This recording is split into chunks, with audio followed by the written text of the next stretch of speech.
Nós temos falado aqui nessa semana sobre juntos, a Igreja de Jesus que ama os relacionamentos, né? Juntos. E tem um livro que eu quero recomendar a você, tá? É um livro muito bom e fala sobre esse assunto de uma maneira muito assim, muito clara, está muito bem escrito aqui, chama-se Mandamentos Recíprocos, né? Fala sobre os mandamentos que Jesus nos ensinou para a gente amar uns aos outros. É o livro do pastor Carlos Alberto, e você pode comprar ele, né? Tem online, se você for na Amazon tem online, dá para ler no Kindle, no computador, no celular.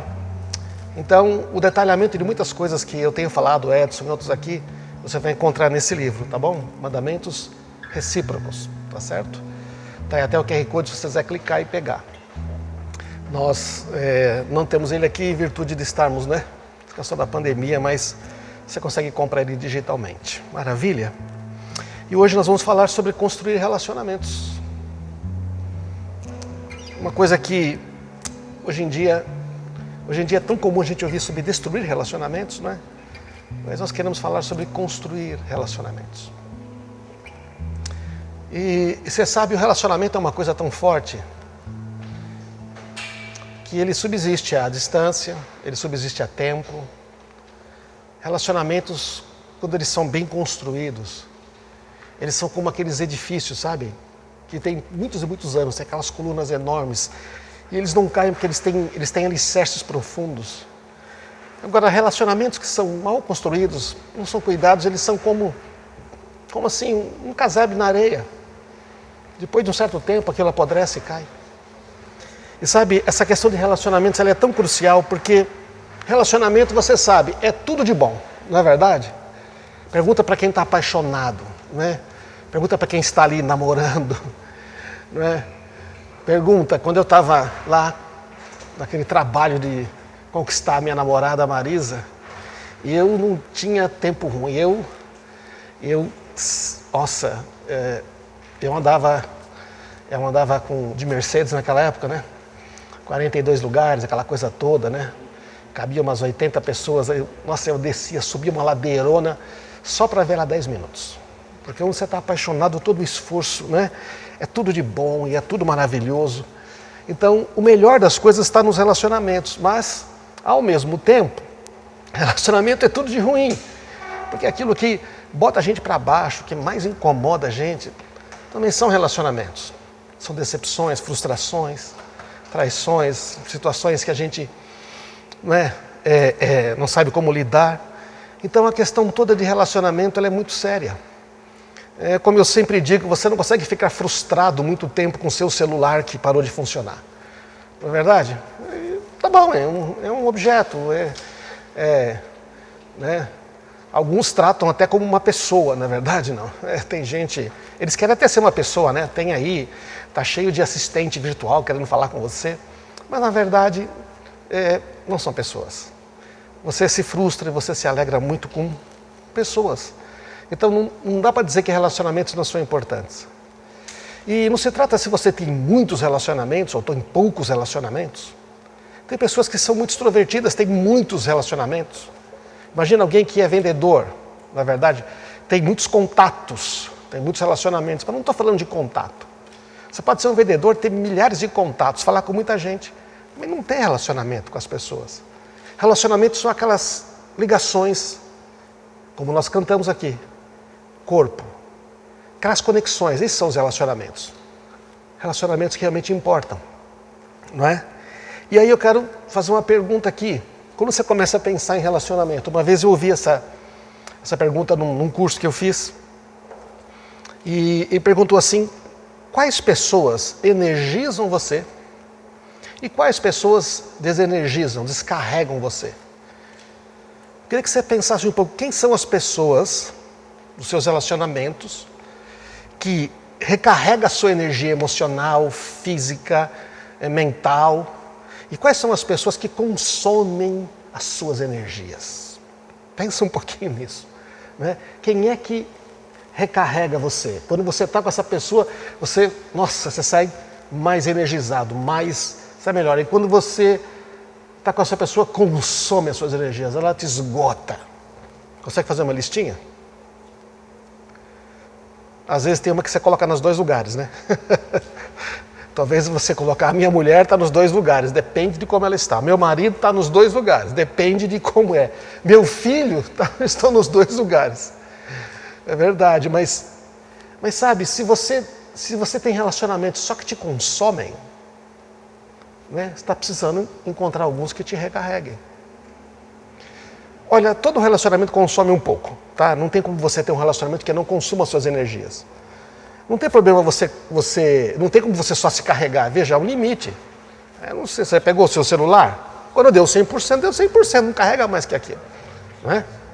Então, só que quando a gente descarrega, em termos emocionais e mentais, você pode entrar num estado de esgotamento mental, físico, você pode entrar num problema psicótico, né? Num problema psicoemocional, você pode ter surto psicótico, pode ficar meio... Por quê? Gastou demais. Então, sabe, o segredo é a gente também ter relacionamentos que nos energizem, não é verdade? Agora, qual é o relacionamento? Pensa um pouco. Que se você desenvolvesse mais, que se você dedicasse mais para poder realmente fortalecer esse relacionamento, te daria uma energia suficiente e ainda sobraria. Qual é esse relacionamento? Esse relacionamento é com Jesus, óbvio, com Jesus Cristo, Senhor. Mas eu vou dizer também uma coisa, você que é casado, se o seu relacionamento com o seu cônjuge não é bom, isso te desenergiza muito. Relacionamentos com filhos que não são bons, descarregam muito. Então, o que temos proposto a conversar nessas semanas é como é que a gente constrói, edifica, mantém, protege esses relacionamentos. Porque a vida é feita de tempo e de relacionamentos. E não dá para ter relacionamento sem gastar um tempo. Então, o primeiro relacionamento que nos energiza é esse com Jesus. Por isso que relacionamento com Deus é a primeira prioridade da nossa vida. Eu quero dizer para você, se você está passando por depressão, passando por ansiedade, por episódios de medo, tristeza profunda, você está precisando se carregar mais com Jesus. O problema é que quando você está enfrentando essas situações, você geralmente não quer orar, é um esforço muito grande, vem aquela ideia, não vai adiantar nada. Você tem que fazer uma outra coisa. É verdade, você tem que fazer coisas diferentes. Na pandemia é um pouco difícil, é verdade, essa situação, mas sabe, nos momentos que eu passei depressão, muita ansiedade, medos começaram a vir, e eu passei um esgotamento físico muito forte. Eu lembro que um dia que eu comecei a intensificar mais o meu relacionamento com Jesus. Eu lembro de que um dia era um negócio estava muito difícil, eu estava aqui na igreja, eu lembro disso, eu estava orando de manhã aqui. E eu comecei a orar e comecei a dar graças. Comecei a falar quanto Jesus, o Senhor, era maravilhoso. Comecei a dizer, puxa, que bom que eu conheci uma vez a Ele. E conforme eu fui, e aí você começa a ouvir aquela resposta. Aí você começa a ouvir aquela resposta. E sabe, naquele dia eu assim, você pode dizer, puxa, mas é uma coisa óbvia que você vai dizer, mas como se fosse algo novo. Jesus dizendo para mim, eu morri para que você pudesse chamar Deus de Pai. E eu morri lá na cruz para você poder chamar Deus de Pai, um Pai que sabe cuidar dos seus filhos, que não nega nenhum bem àqueles que o buscam. E sabe, quando você começa a adorar a Ele e dar graças, e você ouve essas palavras, isso energiza você de uma maneira sobrenatural. E agora mesmo, já que eu estou falando nisso, eu quero orar por você nesse instante mesmo. A gente pode orar no final, mas sabe, eu sei que você que está passando por depressão, por ansiedade, por medo, por tristeza profunda, deixa eu dizer a primeira coisa, você não tem que sentir Deus. As pessoas querem sentir Deus, mas você não sente Ele, você crê nele. E você o adora. Então você experimenta algo. Sente também, lógico que eu senti. Mas as coisas de Deus, elas não são emocionais. Elas são lá do Espírito, elas produzem convicção. Vem de dentro para fora, vem do Espírito para a alma. Se você crê em Jesus, se você entregou a sua vida a Ele, não pense que você não vai passar dificuldades ou pressões, tá? Você é humano.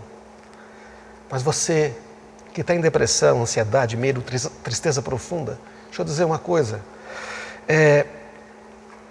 Nesse momento que você acha que não está sentindo, Deus não está ouvindo, Ele está aí perto de você, mais perto do que você imagina.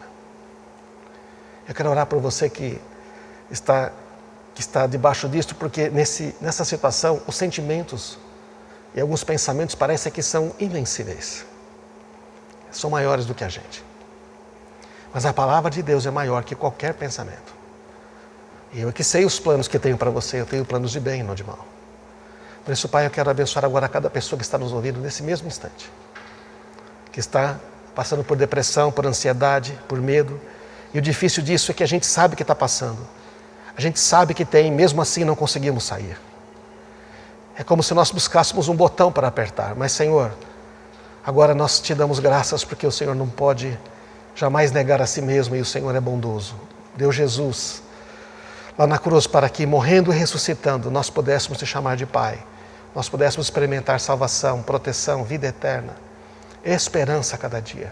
Por isso eu oro para cada pessoa que está nos ouvindo, especialmente aqueles que estão numa situação que se identificaram nesse instante, dizendo que eu estou nesse estado. Senhor, fortalece essa pessoa e continua a fortalecer. Fala com ela agora, começa a mostrar o teu amor. Começa a mostrar que ela não está só, que o Senhor sabe de tudo. Porque nesses momentos, Senhor, mesmo quando tem muita gente ao nosso redor, nós precisamos mesmo da Tua presença. Derrama a Tua presença nesses corações. Derrama a Tua bondade nesses corações, desde já, no nome de Jesus. Amém.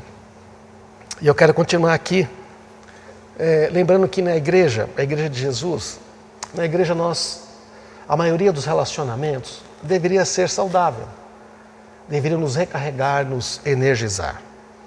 Não é? Não todos, obviamente, porque sempre, se você está procurando ajudar as pessoas, sempre você vai se gastar. Mas não é se gastar no sentido de ajudar.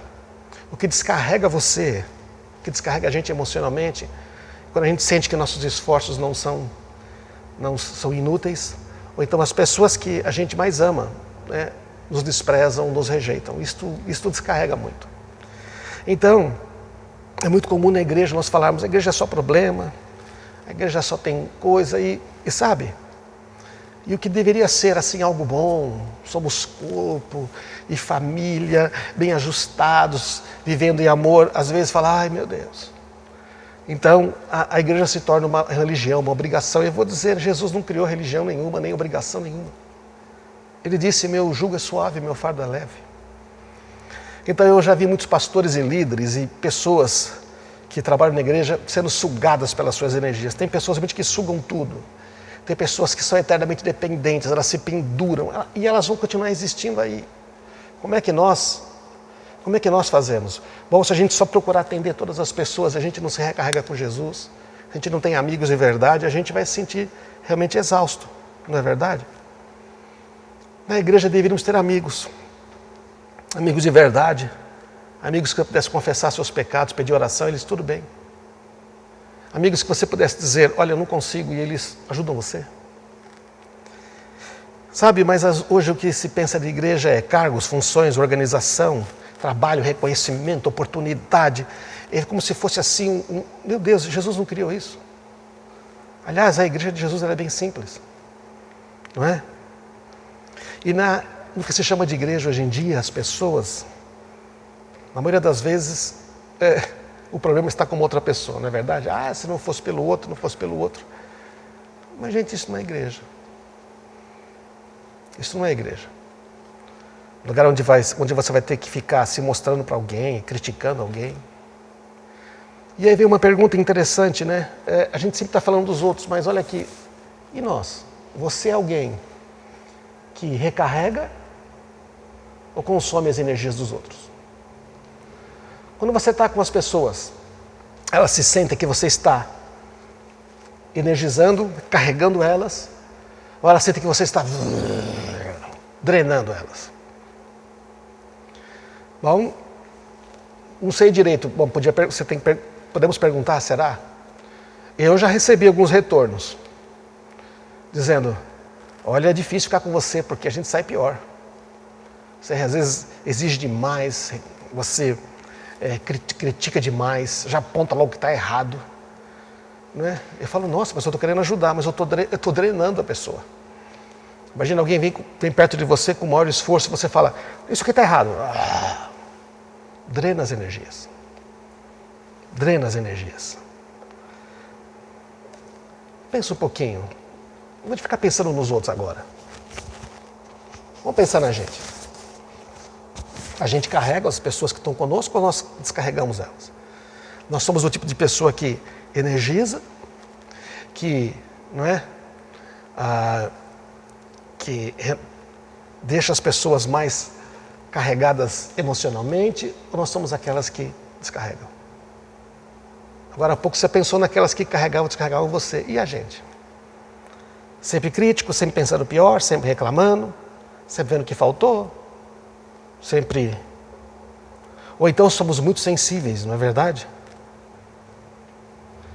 Tem gente que se descarrega por qualquer coisinha. Tem gente que, não é, sempre joga em você a responsabilidade, é verdade. Já jogaram tanta responsabilidade nas minhas costas, eu ficava pegando, sabe? Ficava pegando.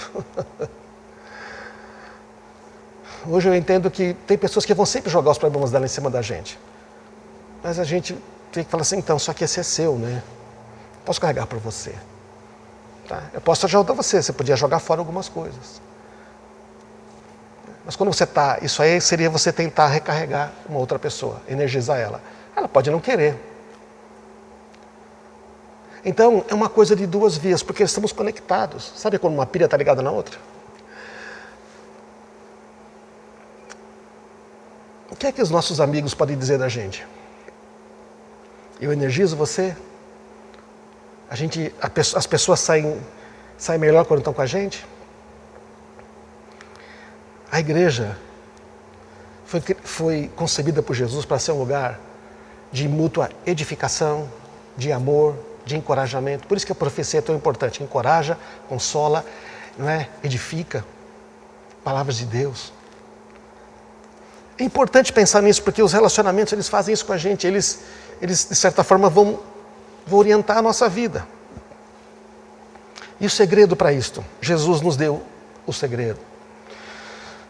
Jesus nos ensinou como é que a gente pode ser o tipo de pessoa que não se descarrega com facilidade, não perde as energias por pouca coisa, não é? Como ter uma carga duradoura. E também nos ensinou como é que a gente se torna energiza outras pessoas. Como nós carregamos emocionalmente, nós abençoamos, nós levantamos outros. É bem simples. Ele disse assim, por isso agora lhes dou um novo mandamento. Amem uns aos outros. Assim como eu os amei, vocês devem amar uns aos outros. Seu amor uns pelos outros provará ao mundo que são meus discípulos. Agora, olha que interessante, quando Jesus fala isto, em João 13, é a ceia, hoje vamos tomar a ceia aqui, é a ceia, eles estão tomando a ceia, celebrando a Páscoa, celebrando a ceia. Jesus tinha acabado de lavar os pés dos seus discípulos, já tinha acabado de dar o pão lá, dizendo, um de vocês vai me trair. Ele falou isso com muita angústia no coração, Jesus sentia angústia. E ele dá o pão, João pergunta quem é, e ele dá o pão para o Judas, e Judas então sai, e agora só está os 11, e para esses 11 que ele vai começar a falar sobre o amor, é para esses 11 que ele vai falar do Espírito Santo, é para esses 11 que ele fala da videira, que ele ora, João 17, mas Judas não, Judas está preocupado com o dinheiro, está preocupado consigo mesmo, ele não está preocupado com os relacionamentos, ele vai entregar o mestre dele por dinheiro, ele está preocupado em aproveitar o melhor que ele pode. É aquele cara que usa os relacionamentos para se dar melhor. Satanás entrou no coração de Judas. Satanás não pode entrar no coração de quem tem o Espírito Santo, de quem tem a Cristo. Isso é impossível. Não existe possessão demoníaca sobre quem tem o Espírito Santo. Pode haver pressões, mas nunca possessões. Então Jesus fala, olha, Eu vou dar um novo mandamento para vocês. Amem uns aos outros. Como eu vos amei. E aí você pode falar, mas eu amo. E sabe, isso é muito importante porque Jesus não está falando aqui de um amor que é o amor que todos podemos sentir. Em Mateus 5,43 ele fala, vocês ouviram o que foi dito, ame o seu próximo, odeie o seu inimigo. Mas eu vos digo, amem os seus inimigos, orem para quem os persegue. É esse amor que ele está falando. É amor por uma pessoa que você normalmente não amaria. Como é que você vai fazer um negócio? Como é que vão amar alguém que você não que quer ser seu inimigo? É que você tem que ver ele como Deus vê. Jesus amou a Judas, não é? Então Jesus fala assim, sabe? Até os maus, os ímpios, os que não se importam com ninguém, eles amam suas famílias, amam seus familiares, amam aqueles que amam a eles. Não estou falando de você amar a sua família, amar os seus filhos. Não. Está falando de amar as pessoas como um todo, inclusive aquelas que são menos amáveis. E aí, ele está dizendo, não se trata de você fazer o mesmo por quem faz alguma coisa a você. For bonzinho com você, ser bonzinho. Não. Ele está falando, como eu vos amei. E aí, a gente não tem tempo de falar numa mensagem como esta, mas se você amar os outros como eu vos amei, este mundo vai ver que vocês me conhecem, meus discípulos. Esse mundo vai ter um impacto. Porque amar quem ama você, qualquer um ama. Não é verdade? Ele estava dizendo assim, as pessoas vão reconhecer que vocês são meus discípulos pela forma como vocês se relacionam uns com os outros, em amor. Agora você imagina, se a igreja, que é o ajuntamento dos discípulos, não consegue ver essa expressão de amor, de consideração uns pelos outros, o mundo fala, quê? Crente, cristão? Não, peraí. Eu sei que nem aquele cara? Não. Então, sabe, tem gente que fala assim, eu amo, já viu esse negócio? Eu amo do meu jeito. É o jeito dele de amar. Ele ama sim, é o jeito dele. Deixa eu dizer para você uma coisa. Então, para os filhos de Deus, o jeito de amar é o de Jesus. Não é que nem aqueles filmes que você assiste em Hollywood, aquele cara que ama, mas nunca falou que amou e no final morre pelo filho. Que lindo. Beleza. Mas não é isso. Não é isso. É estúpido, grosseiro, tudo. Mas eu amo. Então nós temos que, se ama, você foi estúpido, pede perdão. Vai lá e fala, desculpe, eu não queria te tratar assim. Te ofendi. Isto é demonstração de amor. Porque o amor se manifesta por meio de coisas práticas, né? Atos de justiça. Então quando a gente fala mandamento recíproco aqui, por que é o mandamento? É simples. Porque é a prática do mandamento de Jesus de amar uns aos outros como Ele nos amou. Então quando a gente fala mandamento recíproco, na verdade é a prática do amar uns aos outros. Só que ali de uma maneira bem prática, uma coisa que todos nós podemos entender como é que é. Porque falar que ama é lindo. Mas quando você fala, considere os outros superiores a você mesmo, aí é uma forma de dizer eu te amo. Considerar a opinião do outro, não desprezar as pessoas. Também você não deixar o outro se dar mal, sabendo que ele pode se dar mal, você vai lá e fala, mas ele não vai gostar, mas você ama e fala. Isso também é amor. Por que é recíproco? Porque é praticado uns aos outros. É uma coisa que se faz uns aos outros. Não é uma hierarquia. Eu tenho que fazer com os meus líderes, ou então, isto aqui eu tenho que praticar com o meu líder, este com o meu liderado, porque tem essas besteiras desse negócio. O pessoal acha que a igreja é uma hierarquia, esquece que é função. Líder liderado é braço, mão, perna, é um servindo o outro. Então, Jesus foi muito claro e disse, amem uns aos outros como eu amei vocês. Se ainda não experimentamos o amor de Jesus pessoalmente, não vamos conseguir amar como Jesus amou. E isso é uma coisa muito importante. Quando a gente fala em amar as pessoas, a gente não consegue, eu não consigo perdoar. Eu não consigo praticar esse negócio. Você conheceu Jesus já? Ele é o Senhor da sua vida? Você tem relacionamento com Jesus? Porque praticar aí como eu amei vocês, é só se você tem relacionamento com Jesus.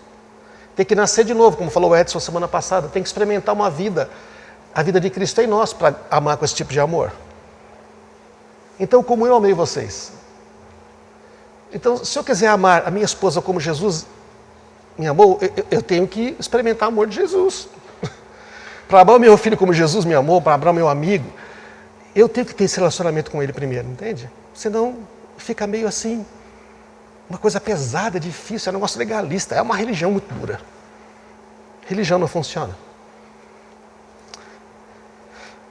Então, para criar relacionamentos,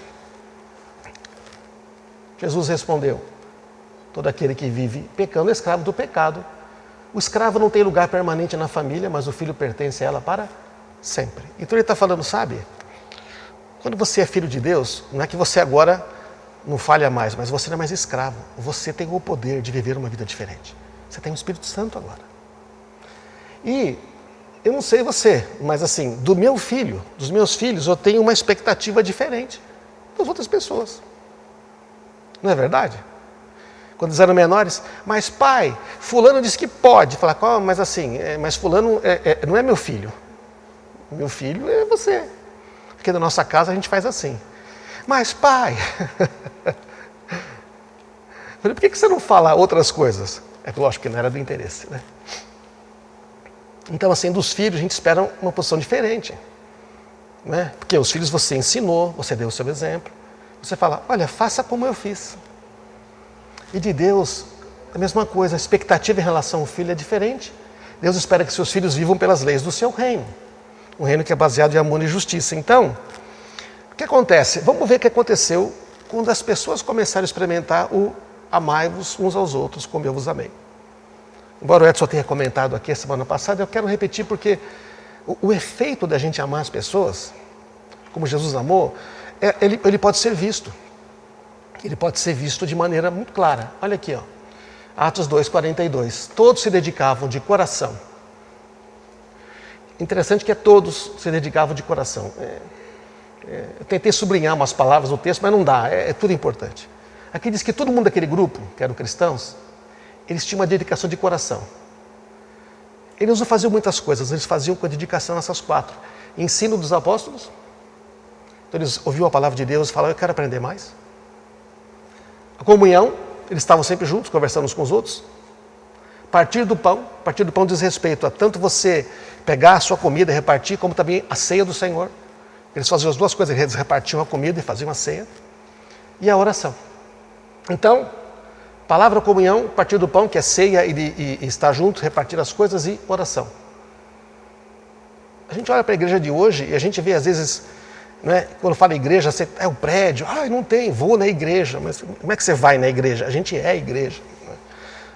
Tudo bem, é o prédio, é a maneira de dizer. Mas a maneira de dizer se tornou o que é, mas a igreja mas não é. Não é? Aí a igreja não é vir num prédio. Igreja não é vir num prédio, igreja é isso aqui. Dedicar de coração a ensino dos apóstolos, a comunhão, partir do pão e oração. E às vezes tem tudo, tem reunião, tem evento, tem música bonita, tem lugar ajeitado, tudo isso é bom, não tem problema. É legal, que bom que podemos estar juntos, temos o nosso lugar, é joia. Aqui eles se juntavam no templo, lá de fora. Não podia nem entrar no templo, né? Não podia entrar no templo. Não é? No templo judeus. E isso aqui, onde eu estou aqui agora, não é o templo, aqui é só um prédio. O templo do Espírito Santo é aqui, né? Coração. A gente pode ter um monte de coisa, mas se não tiver isso aqui, não é igreja. Isso aqui, para ser igreja, isso aqui só funciona num relacionamento. Havia em todos eles um profundo temor, ou seja, a seriedade com que eles tinham por Deus pela palavra. O negócio lá, obedecer a palavra é um negócio inquestionável. O temor, a reverência por Deus leva a gente a obedecer. E os apóstolos realizavam muitos sinais e maravilhas. Nesse contexto aqui, aconteciam muitos milagres, muitas coisas. As pessoas estavam receptivas a isto. Então veja, esta é a igreja que Jesus morreu, deu a vida. Esta é a igreja. Não é? O resultado de amar como Jesus amou, né? Os que criam se reuniam num só lugar e compartilhavam tudo que possuíam. Quer dizer, as pessoas não consideravam suas as coisas que tinham, elas sabiam que eram delas, mas também podia ter alguém necessitado, não tinha problema dar. E a gente vê hoje, as pessoas vão indo na igreja para obter mais para si mesmas. E você não vê as pessoas indo à igreja para dar mais de si mesmas. A igreja que nós cremos aqui, irmãos, na comunidade, é esta igreja aqui. Nós praticamos muitas coisas que estão aqui, eu fico feliz, eu vejo isso acontecer. Mas eu vejo que outras ainda estamos um pouco longe, mas na medida que a gente amar como Jesus, a gente vai ver isso acontecer mais. Porque isso não acontece dentro de um prédio, né? Vendiam propriedades e bens e repartiam o dinheiro com os necessitados. Ou seja, as pessoas que tinham condições, que tinham bens, elas falavam, tá, vendiam alguns e ajudavam outros. Se desfaziam de coisas. Se desfaziam de coisas para ajudar pessoas. Hoje em dia é tão comum as pessoas quererem acumular mais coisas, né? Olha mais o que essa igreja fazia. Isso tudo que eu estou falando é resultado de amar como Jesus. Que você repartir, você vender uma coisa para repartir com seu filho é uma coisa, mas para repartir com alguém que não é da sua família é difícil. Adoravam juntos no templo, diariamente. Adoravam juntos. Adoração junta. Reuniam-se nos lares. Reuniam-se nos lares para comer e partir o pão, tomar ceia. E havia grande alegria e generosidade. Então você tem esse contexto, está tudo acontecendo aqui. Hoje em dia, às vezes as pessoas, ainda mais, agora está virtual, né? Agora está virtual. As pessoas acham que dedicando 1 hora, 2 horas por semana indo na igreja é suficiente. Igreja a gente vive, a gente não vai na igreja. Sempre louvando a Deus. Não é sempre reclamando, sempre dizendo, sempre, eu vejo muita gente indo na igreja, porque eu tenho um problema, agora eu tenho que ir na igreja. Aqui não, sempre louvando a Deus, desfrutando a simpatia de todo o povo. E a cada dia o Senhor acrescentava mais gente, mais gente.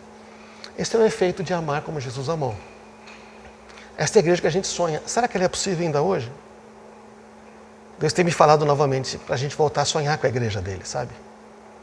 Eu creio que essa igreja é possível. Eu nasci num contexto assim de igreja, sabe? Eu vi isso acontecer. Aprendi a praticar isto. E eu quero praticar cada vez mais. E se existe alguma coisa que vale a pena a gente viver, é para ver isso acontecer. Mas a gente não espera dos outros. É a gente que faz. Eu dou graças a Deus porque aqui nessa comunidade eu vejo muita gente fazendo isso. Isso que a gente descobre, alguns que fizeram algumas coisas. Outros a gente não fica nem sabendo, mas Deus está vendo. A gente não faz para os outros ver. E uma vez eu falei para uma pessoa, pô, você está deixando de estar com a gente, a gente. Não, eu não estou indo na igreja, mas está tudo bem, eu estou vendo mensagem no YouTube, eu estou assistindo mensagem, eu estou vendo. O pessoal pensa que a igreja é assistir mensagem no YouTube. Agora você imagina, nessa época de pandemia, né? Tem muito. Imagina. Se igreja é mensagem, tem tanto pregador melhor que eu, que muitos outros aí. No YouTube tem os grandes pregadores que estão aí, é só você ir lá. Se igreja é assistir mensagem no YouTube, gente. Não, igreja é relacionamento. Igreja é pagar um preço, é estar junto. Eu fico tão feliz porque, apesar das nossas limitações aqui, o pessoal se conecta, está nas células durante a semana, mesmo conectado. Eu fico feliz porque isso é ser igreja, sabe? É a gente querer estar junto. Tem ótimas mensagens, tem excelentes pregadores, tem ensinos maravilhosos, mas igreja não é ouvir mensagem. Igreja é ter relacionamento, é ter amigos de verdade. Como amigos podem ajudar você quando você está com dificuldades financeiras, emocionais. Amigos, quando você não está bem, você dá uma patada neles, eles não respondem, depois te perdoam, e quando você vai pedir perdão, fala, já te perdoei, tá? Eu entendi. Isso é igreja. Eu tenho amigos assim, que bom. E indo para o fim aqui, a palavra de Deus diz que existem alguns mandamentos para criar relacionamentos. Eu não vou detalhar todos aqui. O livro do pastor Carlos Alberto detalha. Nem coloquei os textos, mas os textos são simples. Amai-vos uns aos outros. Mandamento. Acolher uns aos outros. Acolher é receber na sua casa, é hospedar sim, mas também é acolher no coração, sabe? Não rejeita a pessoa logo de cara. Acolhe no coração. Saudar uns aos outros. Saudar uns outros é mandar um oi, é ficar feliz porque você encontrou alguém. É dar uma atenção para as pessoas, mesmo que seja pouca. É tão simples isso, mas é tão legal. ter cuidado, igual cuidado uns pelos outros. Não é só querer ser cuidado, sabe? Eu vejo tanta gente na igreja querendo ser cuidada. Eu lembro de muita gente que foi cuidado, e o pessoal levou, e cuidou, e comprou, e deu dinheiro, e levou, e pegou o carro, levou de noite quando estava doente e tudo mais. Quando a pessoa ficou bem, tudo melhorou, arrumou um emprego, falou, pô, mas essa igreja aqui é muito ruim, cadê a igreja, a família? E vai embora. Não é corpo. Vai acontecer, tá? Não tem jeito. Mas lembra quantos ficaram? Quantos estão até hoje? Aquela pessoa não vai esquecer que fizeram bem para ela. Um dia ela vai se arrepender. Um dia vai nascer de novo, vai experimentar a graça de Jesus. Não é verdade? Tudo bem, a pessoa não pode mudar de igreja, pastor, sai daqui, mas pode. Igreja no sentido, pode, ela pode ir para onde quiser. Não é? Mas as pessoas não deixam as igrejas, elas deixam seus relacionamentos, não é verdade? Tudo bem que quando você não mora perto, você mudou de cidade, ou você... Mas as pessoas, por que quebram o relacionamento? Por que não pode perdoar? Por que não pode reconhecer que, afinal de contas, todos temos falhas? E você também? E eu também? Sujeitar-se uns aos outros. Tá, você é mais inteligente, mais esperto, é formado, fala 2 línguas, o outro irmão é mais simples, mas é ele que está cuidando? Sujeite-se a ele. Não é? Considerar os outros importantes. Sujeitar-se. Não se trata de quem é melhor. Se trata do amor. Suportar uns aos outros. Tanto é aguentar a pessoa, né? É uma coisa difícil. Né? Porque eu não sei você, quando eu não estou bem, sou difícil de suportar. Quando eu estou bem, nossa, legal, nossa, uma pessoa maravilhosa. Mas quando eu não estou bem, vou dizer uma coisa para você. É suportar uns aos outros nisso, mas também é dar suporte, dar atenção, é dizer, olha, eu quero dar a você o suporte. O que é que você precisa para você ser bem sucedido? O que é que você precisa para vencer? Eu quero te ajudar. E essas 2 últimas, confessar os pecados uns aos outros e perdoar uns aos outros. Sabe? Aí a gente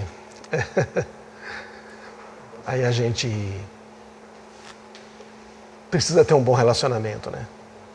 Confessar o pecado uns aos outros. O pastor pensa que é confessar adultério, confessar que roubou, que viu pornografia, que não sei. Tá. Mas tem alguns pecados também que a gente precisa confessar, sabe? Por exemplo, eu pensei mal daquela pessoa. Eu não consigo aceitar aquela pessoa. Eu julguei aquela pessoa. Isso também é pecado, sabe? Falar meia verdade. Tem vários pecados que a gente não chama de pecado, a Bíblia chama de pecado. Perdoar uns aos outros. Não perdoar por si já é um pecado, né? Confessar os pecados uns aos outros.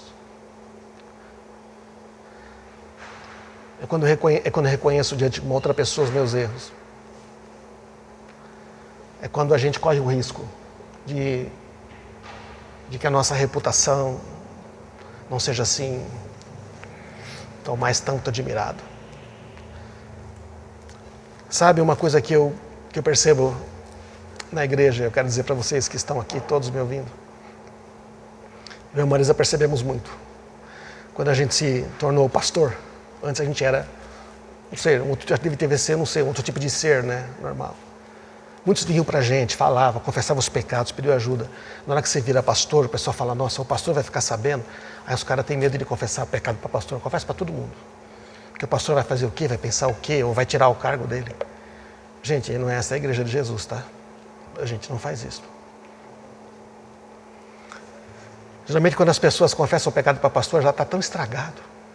Já está tão destruído. É relacionamento destruído, é um monte de coisa. E aí vem na esperança que o pastor, de uma oração mágica, resolva tudo. E o pastor diz, você precisa se arrepender. Você não confessou os menores antes.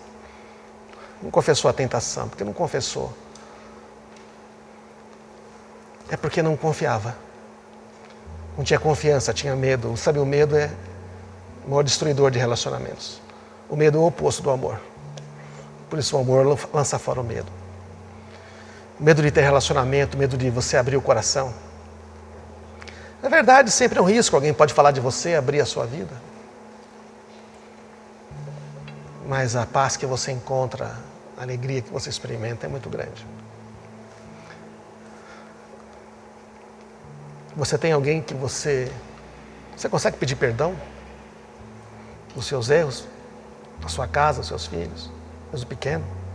Consegue confessar o pecado? Já pensou se a gente começasse a praticar esses mandamentos? Ou então falar, Espírito Santo, eu quero praticar isso. Já imaginou? A gente começa a construir relacionamentos, começa a proteger os relacionamentos, começa a edificar os relacionamentos, começa a servir uns aos outros nos relacionamentos. A gente vai se energizar e vai energizar os outros. Aí a gente tem isso que a gente canta. Somos corpo, experimentamos a paz. Né? Porque uma das coisas da generosidade é conforme você vai dando e repartindo o que você tem, Deus vai derramando muito, muito, muito mais do que a gente pode ter. Para a gente poder carregar, veja, é tão bom. À medida que eu me energizo da graça, da presença, e eu faço isso com outros, eu também vou receber isso, porque é tudo uns aos outros. Como eu vos amei. Relacionamentos. Lembra da listinha sempre? Primeiro com Deus. É o primeiro relacionamento. O segundo é com seu cônjuge.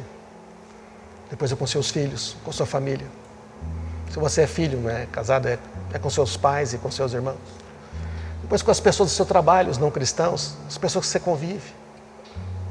Elas vão saber se você tem Jesus pela maneira como você se relaciona com elas. As pessoas da igreja. Os irmãos. Vamos sonhar como igreja, irmãos, que a gente pode experimentar de maneira poderosa isto. A igreja não é um clube, não é um supermercado, não é posto de gasolina que você chega lá, abastece, pega o que você precisa, promoção, a cura, bênção. Eu. A igreja de Jesus é focada nos outros. A igreja de Jesus prioriza relacionamentos. A igreja de Jesus se importa com a ovelha fraca, se importa com a doente, com a perdida, com a desgarrada.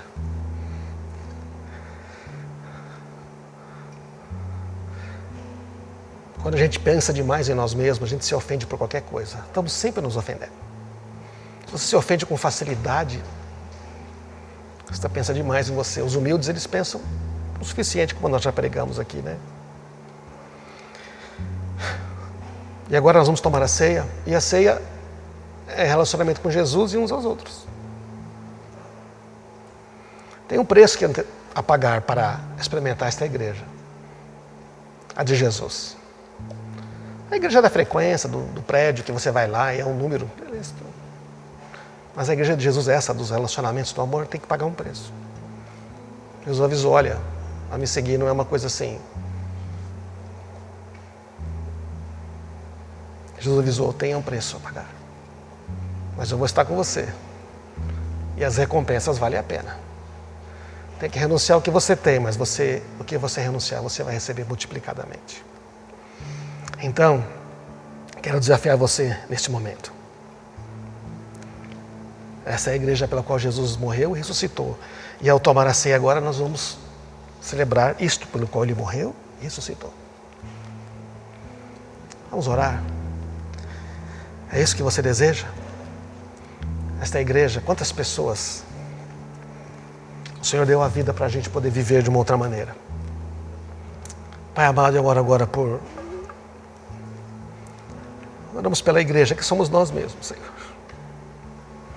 Esta é a igreja que o Senhor deu a vida, o Senhor nos ensinou os fundamentos, coisas simples. Se nós tivermos um monte de coisas maravilhosas, mas não tivermos o amor, a comunhão, o ensino da palavra, o partir do pão e as orações, não somos igreja. Se nós não nos importarmos profundamente com o próximo, não somos igreja. Não só com o próximo que é aquele que a gente gosta, nosso parente, o nosso amigo, mas todos os que tu amas, Senhor. A gente quer ser essa igreja, Senhor. Desperta a gente. No nosso trabalho, no dia a dia. Nesse momento onde tantas pessoas estão sozinhas. Une-nos mais ainda, Senhor. Eu te peço no nome de Jesus. Agora mesmo no chat deve ter muitas pessoas que estão sós. Que elas encontrem amigos, Senhor. Que elas ousem dizer, olha, eu preciso estar com vocês essa semana, preciso entrar na sua célula, preciso estar perto de outras pessoas. Senhor, acrescenta mais pessoas a esta igreja, que o Senhor deu a vida por ela. E nós queremos amar como o Senhor amou. Amém.